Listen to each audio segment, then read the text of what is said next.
ہمارے چینل پر آپ سب کو خوش آمدید۔ اگر آپ نے ابھی تک ہمارے چینل کو سبسکرائب نہیں کیا تو جلدی سے کر لیجئے اور بیل آئیکن بٹن کو بھی پریس کر دیجئے تاکہ تمام نئے آنے والی ویڈیوز کو ٹائملی دیکھ لیں۔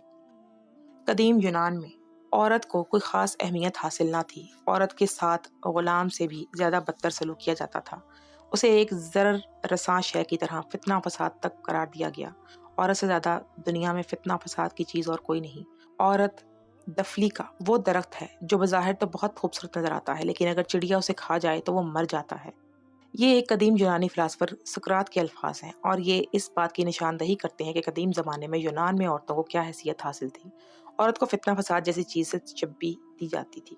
عورت سوائے غلام کے اور کچھ نہیں تھی۔ اسے ہر مرحلے میں، ہر رشتے میں ایک بیکار شے کی طرح پھینک دیا جاتا۔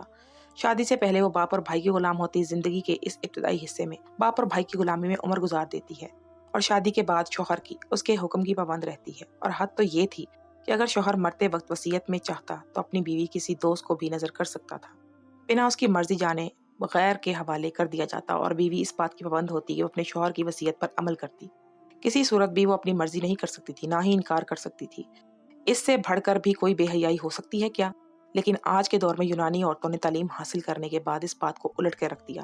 سارے پچھلے پرانے اعتقادات کو رد کر دیا، اپنے حق کے لیے آواز بلند کی۔ انہوں نے نہ صرف اپنی حیثیت کو منوایا بلکہ ایسے رواج ڈالے جس سے جدید یونان حیران ہو کر رہ گیا۔ اور تب سبھی لوگ اس بات کو ماننے پر مجبور ہو گئے کہ عورت کے بارے میں جو بھی فیصلے کیے جاتے رہے وہ سب صرف زیادتی اور ناانصافی پر مبنی تھے۔ عورت کا ایک اپنا مقام ہے۔ یہ کہانی بھی ایک ایسی ہی یونانی عورت کی ہے جسے سن کر آپ کے رونگٹے کھڑے ہو جائیں گے کہ اپنے شوہر کے بوڑھا ہونے پر اس نے ایسا کیا کیا۔ یہ وہ خلاصہ تھا جو ایک انسانی پاکستانی نوکر نے کیا۔ اپنی نوکری کے دنوں میں وہ کچھ جو اس نے دیکھا جب بیان کیا تو ہر کوئی حیران رہ گیا۔ سبھی نفوس حیرت کی تہ گہرائیوں پر چلے گئے۔ میرا نام یاور ہے۔ میں ڈنکی کے ذریعے یونان گیا تھا۔ میرا پردیس جانے کا کوئی ارادہ نہیں تھا۔ اس حوالے سے کوئی بھی ایسا فیصلہ نہیں کیا تھا۔ میں اپنے ہی ملک میں رہ کر اپنا مستقبل بنانا چاہتا تھا، یہاں سے نہیں جانا چاہتا تھا۔ آبائی وطن کو چھوڑ کر پردیس جا کر ملازمت نہیں کرنا چاہتا تھا۔ لیکن جب 18 سال کی عمر میں ذمہ داری کے بوجھ تلے دب کر میں نے نوکری کی تلاش شروع کی، اپنی قابلیت پر اعتماد کرتے ہوئے روزگار تلاش کیا، تو مجھے احساس ہوا کہ یہاں ڈگری اور قابلیت سے کہیں زیادہ اہمیت پرچی کی تھی، اور وہی پرچی میرے پاس نہیں تھی۔ پاکستان میں رہتے ہوئے مجھے میری قابلیت کے بلبوتے پر نوکری نہیں ملنے والی تھی، چاہے میں اگلے 20 سال تک بھی کوشش کرتا رہتا۔ نوکری کی تلاش میں اب میں نے پردیس جانے کا کوئی فیصلہ لینا ہی تھا۔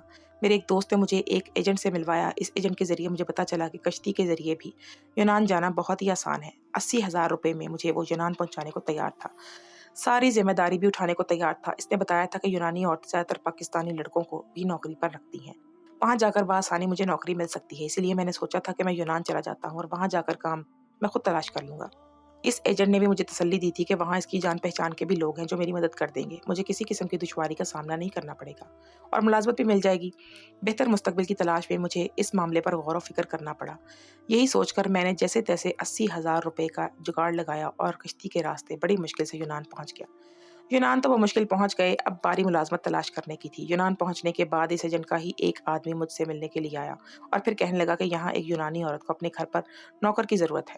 اگر تم چاہو تو میں تمہیں یہ نوکری دلوا دیتا ہوں، تم اس نوکری کو اچھے طریقے سے کر بھی لوگے۔ وہ یونانی عورت تمہیں بہت اچھی تنخواہ دے گی، تمہاری ساری ضرورتیں بآسانی پوری ہو جایا کریں گی، اور اسے تمہارے غیر قانونی ہونے پر بھی کوئی اعتراض نہیں ہوگا۔ بس تم آرام سکون سے وہاں نوکری کرنا۔ یہ لوگ زیادہ تر غیر قانونی پاکستانیوں کو ہی اپنے پاس نوکری پر رکھتے ہیں، کیونکہ غیر قانونی لوگ قانونی طور پر آئے لوگوں کے مقابلے میں کم تنخواہ لیتے ہیں۔ اسی لیے ان کی پہلی ترجیح میں غیر قانونی طور پر آئے ہوئے لوگوں کو نوکری رکھنا شامل ہوتا ہے۔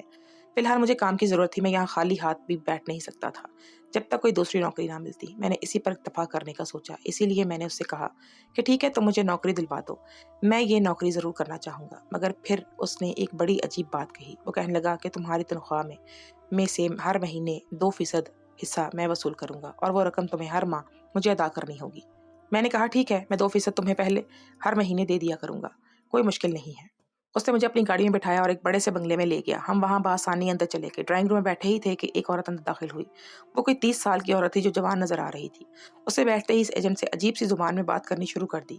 مجھے سمجھ نہیں آ رہی تھا کہ عورت ایجنٹ سے آخر کیا کہہ رہی ہے، اور اس وقت مجھے احساس ہوا کہ مجھے یہ زبان تو آتی ہی نہیں، اسی لیے میں اس عورت کی ایجنٹ کی باتوں کو سمجھ نہیں پا رہا تھا۔ وہ ایجنٹ اسی کی زبان میں اس سے بات کر رہا تھا، اور پھر اس نے مجھے اردو میں سمجھایا کہ وہ عورت کیا کہہ رہی ہے۔ اس عورت نے بتایا تھا کہ اسے گھریلو کام کے لیے ملازم چاہیے جو اس کے گھر کے تمام کام کرے اور وقت کی پابندی کے ساتھ سارے کام اچھے سے کرے، اور وہ اسے 600 یورو ماہانہ ادا کرے گی۔ اگر میں پاکستانی کرنسی کے حساب میں دیکھتا تو 600 یورو کا مطلب کم سے کم بھی پاکستانی 1,80,000 روپے تھا۔ پاکستان میں مجھے مہینے کی اتنی تنخواہ کسی صورت بھی ملنے والی نہیں تھی۔ وہاں پر 1 سال کی تنخواہ کے برابر کی رقم 1 مہینے کے بعد دی جا رہی تھی۔ اگر میں بڑی ڈگری بھی حاصل کرتا تو بھی شروع میں تو مجھے ہزاروں میں ہی تنخواہ ملنی تھی، اس لیے مجھے یہ نوکری بڑی کوئی پرکشش لگی تھی۔ وہ عورت تنخواہ میں اچھی خاصی رقم دے رہی تھی، اور اس عورت نے بھی یہ بتایا تھا کہ وہ کرسمس اور ایسٹر پر مجھے بونس بھی دیا کرے گی۔ بونس بھی اچھا خاصا دیا جائے گا۔ اس نے رہائش کے لیے مجھے اپنے گھر کے پچھلے حصے میں بنا کوارٹر دے دیا، جہاں پر میں پرسکون ہو کر اس دیار غیر میں رہ سکتا تھا۔ میں نے پریشانی سے جن سے پوچھا کہ میں بات چیت کیسے کروں گا، مجھے تو یہاں کی زبان ہی نہیں آتی، میں اس عورت کی زبان کو کیسے سمجھوں گا؟ میری بات سن کر وہ ہنسا کہنے لگا تمہیں کام کرنا ہے، بات چیت نہیں کرنی، پھر بھی اگر بات چیت میں مسئلہ ہو تو تم اشاروں میں بات کر لینا، بات سمجھ لگ جایا کرے گی، اور یہ زبان اتنی مشکل نہیں ہے، تمہیں جلدی سمجھ آنے لگے گی، بہت آسان ہے، اس حوالے سے تم پریشان مت ہو۔ اور وہ ایجنٹ مجھے یہیں چھوڑ کر چلا گیا اور کہہ گیا کہ اب وہ مہینے کی پہلی تاریخ پر اپنا حصہ لینے کے لیے آ جائے گا جو مجھے اسے تنخواہ میں ادا کرنا ہوگا۔ یہ سن کر مجھے غصہ تو بہت آیا تھا کہ بنا کچھ کیے ہی ہر مہینے وہ میری کمائی کا 2% لینے والا تھا۔ تھی تو یہ زیادتی کی بات تھی، لیکن میں مجبور تھا پھر بھی، اسی لیے راضی ہو گیا کہ اسے اپنی تنخواہ میں سے 2% دے دیا کروں گا۔ میں نے اپنا سامان رکھا اور کپڑے تبدیل کیے کہ جب ہی ایک لڑکی مجھے بلانے کے لیے آ گئی، اس نے اشاروں سے مجھے سمجھا دیا کہ مالکن نے مجھے بلایا ہے۔ وہ خود بھی یہاں کی ملازمہ تھی اور شاید اس کا تعلق اسی ملک سے تھا، وہیں کی رہنے والی تھی۔ میں فوراً اپنی یونانی مالکن کے بلاوے پر دوڑا پڑا تھا۔ مالکن نے مجھے اشارے سے بتایا کہ اس نے مجھے گھر کی صفائی ستھرائی کے لیے رکھا ہے اور سارے گھر کی صفائی بہت اچھے سے کرنی ہے، کوئی کمی نہیں رہنی چاہیے۔ مالکن نے بڑی آرام سے مجھے سمجھا دیا تھا کہ مجھے کس طرح سے کام کرنا ہے۔ کام زیادہ مشکل نہیں تھا، میں فوراً سے سمجھ گیا تھا، اسی لیے میں نے پہلے ہی دن سے کام سنبھال لیا تھا۔ صف ستھرائی کا کام انجام دے دیا کرتا تھا میں۔ حیرت کی بات یہ تھی کہ اتنے بڑے بنگلے میں نے اب تک صرف اپنی مالکن کو ہی دیکھا تھا، اس کے علاوہ مجھے کوئی اور نظر نہیں آیا تھا۔ گھر کے باقی لوگ مجھے کہیں نظر نہیں آئے تھے۔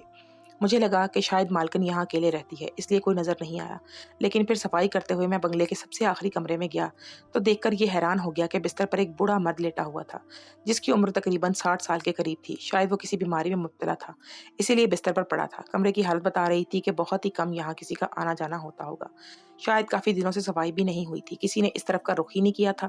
میں حیرت سے اس بوڑھے کو دیکھ رہا تھا کہ جب ہی میری مالکن پیچھے سے چلی آئی اور اشارے سے کہنے لگی کہ یہاں کی صفائی کی ضرورت نہیں ہے، یہاں سے چلے جاؤ، بس گھر کے باقی حصے کی ہر کی صفائی کرو۔ میں حیران ہوا کیونکہ کمرہ بہت گندا تھا۔ پہلے مجھے لگا یہاں پر تو سب سے زیادہ صفائی ستھرائی کی ضرورت تھی۔ کمرے کی حالت دیکھ کر تو مجھے یہی لگا تھا کہ شاید کوئی ملازم نہ ہونے کی وجہ سے یہاں کی صفائی نہیں ہوئی، اس لیے یہ کمرہ اتنا گندا پڑا ہے۔ لیکن اب مجھے لگ رہا تھا کہ مالکن خود اس کمرے کی صفائی نہیں کروانا چاہتی تھی۔ مالکن کے حکم دیتے ہی میں خاموشی سے کمرے سے نکل گیا تھا اور سوچ رہا تھا کہ یہ بوڑھا آدمی اس لڑکی کا باپ ہوگا اور شاید یہ اپنے باپ کا خیال خود ہی رکھنا چاہتی ہوگی، کسی ملازم سے اس کا کوئی کام نہیں کروانا چاہتی ہوگی، اس لیے مجھے منع کر دیا۔ لیکن کچھ ہی دیر بعد جب صفائی مکمل ہوئی اور میں سرونٹ کوارٹر میں واپس جانے لگا تو مجھے ایک پاکستانی آدمی نظر آیا۔ میں فوراً اس کی طرف دوڑا، اور پردیس میں کوئی اپنے وطن کا نظر آئے تو بڑی ہی خوشی ہوتی ہے۔ اس وقت بھی مجھے یہی محسوس ہو رہا تھا کہ مجھے اچھا لگا کہ کوئی اور ہم وطن بھی یہاں موجود تھا، اور پھر مجھے پتا چلا کہ وہ یونانی مالکن کے جانوروں کی دیکھ بھال کرتا ہے۔ اس کی ذمہ داری جانوروں کی دیکھ بھال کرنا ہے۔ مجھے دیکھ کر اس نے بھی خوشی کا اظہار کیا تھا۔ پھر وہ بتانے لگا کہ اس کا تعلق پاکستان سے ہے، وہ لاہور سے یہاں نوکری کے لیے آیا تھا، پاکستان میں رہ کر ملازمت نہ ملی تو یہاں چلا آیا، لیکن غیر قانونی طریقے سے آنے کی وجہ سے اسے کوئی اچھی نوکری تو نہیں مل سکی، مگر وہ جانوروں کی دیکھ بھال کے کام پر لگ گیا اور اب یہی ملازمت کر رہا ہے۔ میں نے حیرت سے پوچھا کہ مالکن کے پاس کون سے جانور ہیں جن کی دیکھ بھال تم کرتے ہو؟ میں تو جب سے یہاں آیا تھا میں نے کوئی جانور نہیں دیکھا تھا۔ وہ ہنس کر کہنے لگا کہ پہلے تو صرف کتے ہی تھے، اعلیٰ نسل کے کتے پالنا مالکن کو پسند ہے، مگر اب جب سے بوڑھا ہوا ہے مالکن گھوڑا لے آئی ہے، اس کی دیکھ بھال کرنا میری ہی ذمہ داری ہے۔ مالکن نے مجھے خاص طور پر اس گھوڑے کی دیکھ بھال کے لیے رکھا ہوا ہے۔ یہ کہہ کر وہ عجیب سا ہنسا۔ میں نے پوچھا کون جو مالکن کے باپ ہیں؟ میری بات سن کر شہزاد خوب ہنس دیا اور کہنے لگا وہ بوڑھا مالکن کا باپ نہیں ہے۔ میں حیران ہو کر پوچھا تو پھر کون ہے؟ ہنستے ہوئے کہنے لگا کہ وہ مالکن کا باپ نہیں بلکہ اس کا شوہر ہے۔ مجھے یہاں کام کرتے ہوئے 10 سال ہونے والے ہیں، کافی عرصہ سے یہاں ہوں۔